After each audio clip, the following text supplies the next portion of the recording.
Shalom, saudara yang diberkati Tuhan, dimanapun saudara berada. Saya percaya kita hari ini selalu kuat, sehat, dan selalu diberkati oleh Tuhan. Renungan kita hari ini berjudul Kuatkan dan Teguhkanlah Hatimu. Kuatkan dan teguhkanlah hatimu.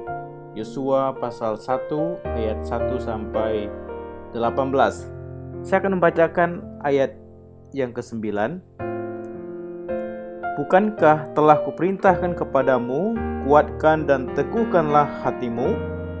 Janganlah kecut dan tawar hati, sebab Tuhan Allahmu menyertai engkau kemanapun engkau pergi.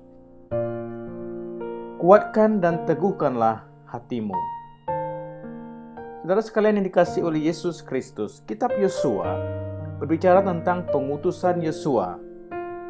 Kemudian bangsa Israel masuk ke Kanaan, menaklukkan Kanaan, pembagian Kanaan, dan hari terakhir kehidupan Yosua. Pengutusan Yosua adalah panggilan ilahi.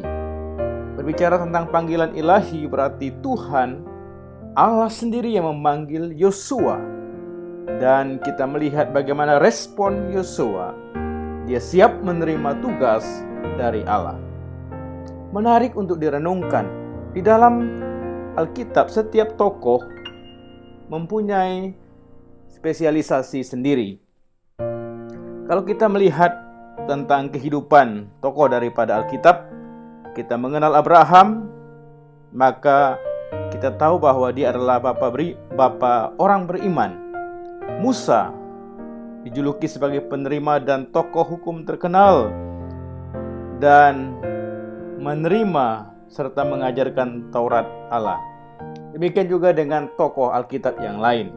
Berbicara tentang seorang tokoh yang bernama Yosua, dia adalah seorang tokoh militer yang terkenal. Mengapa saudara sekalian? Karena seluruh kehidupannya diabdikan dan disibukkan dengan urusan perang. Dan saya pikir ini adalah seorang tokoh yang luar biasa karena dia pernah ada pada zaman Musa dan sekarang dia sendiri sebagai pemimpinnya. Apa artinya kata kuatkan dan teguhkanlah hatimu? Saya menyimpulkan kata ini berarti kita harus kuat di tengah tantangan. Seseorang harus memiliki keteguhan hati. Itu yang disebut dengan kuatkan dan teguhkan hatimu. Harus kuat, punya keteguhan hati di tengah-tengah tantangan yang ada. Mengapa Yosua disuruh supaya kuatkan dan teguhkan hatimu? Yang pertama karena pergantian kepemimpinan. Saudara sekalian dikasihi oleh Yesus Kristus, dalam firman Tuhan, Yosua pasal 1, ayat yang pertama sampai ayat yang kedua, di sana dikatakan bahwa ketika atau sesudah Musa hamba Tuhan mati, maka Yosua yang mengganti kepemimpinan. Yosua mengetahui siapa itu Musa, figur Musa itu seperti apa dalam kepemimpinannya. Dan sekarang Musa tidak ada lagi. Dan pastilah secara manusia hal-hal yang membuat dia merasa kecut, tawar hati bisa terjadi, sehingga firman Tuhan katakan, kuatkan dan teguhkan hatimu. Hal yang kedua, karena bangsa yang dipimpin adalah bangsa yang tegar tengkuk. Bangsa Israel, bangsa yang sulit dipimpin. Mereka kerap kali melawan Musa, dan tidak jarang juga kita melihat mereka melawan Allah. Inilah bangsa yang akan dipimpin oleh Yosua. Oleh sebab itu firman Tuhan katakan, kuatkan dan teguhkan hatimu. Hal yang ketiga, untuk masuk ke Kanaan, tidaklah seperti kita melewati jalan tol, tidak ada tantangan. Dari pasal yang kedua dari Yosua dan pasal selanjutnya berbicara tentang bagaimana bangsa Israel berperang melawan musuh, menaklukkan musuh untuk sampai kepada Kanaan.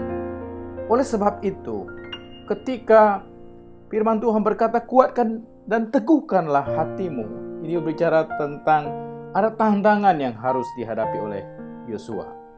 Tetapi kita melihat ada janji firman Tuhan di ayat 8 dan ayat yang ke-9. Di pasal yang pertama berbicara tentang perjalananmu akan berhasil dan engkau akan beruntung. Saudara sekalian yang dikasihi oleh Yesus Kristus dan diberkati oleh Tuhan, apakah janji ini terrealisasi? Kita melihat ada bukti di Yosua pasal 23 ayat yang ketiga.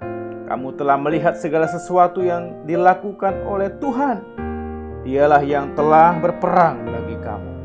Tuhan telah mengalahkan musuh-musuh bangsa Israel. Dan bangsa Israel dapat masuk ke tanah Kanaan. Saya percaya inilah pertolongan Tuhan yang luar biasa ketika seseorang menguatkan, meneguhkan hatinya di hadapan Tuhan. Satu hal yang luar biasa yang kita pelajari dari Yosua adalah ketika mereka sudah menikmati berkat, keberhasilan sudah mereka terima. Komitmen Yosua bersama dengan keluarga di Yosua pasal 24 ayat 15, tetapi aku dan seisi rumahku kami akan beribadah kepada Tuhan. Artinya sekalipun orang di sekitarnya tidak mau mengikuti apa yang harus mereka lakukan, komitmen Yosua, tetapi aku dan seisi rumahku kami akan beribadah kepada Tuhan. Ketika kita menguatkan hati, meneguhkan hati kita, maka Tuhan akan memampukan kita menjalani kehidupan ini. Amin, saudara. Percayalah, hari ini kemenangan ada di pihak kita. Kuatkan dan teguhkan hati kita. Sekalipun ada tantangan di depan, ada masalah yang kita hadapi, percaya bersama dengan Tuhan, kita cakap melakukan banyak perkara. Kiranya kebenaran firman Tuhan hari ini boleh memberkati kita semua. Amin.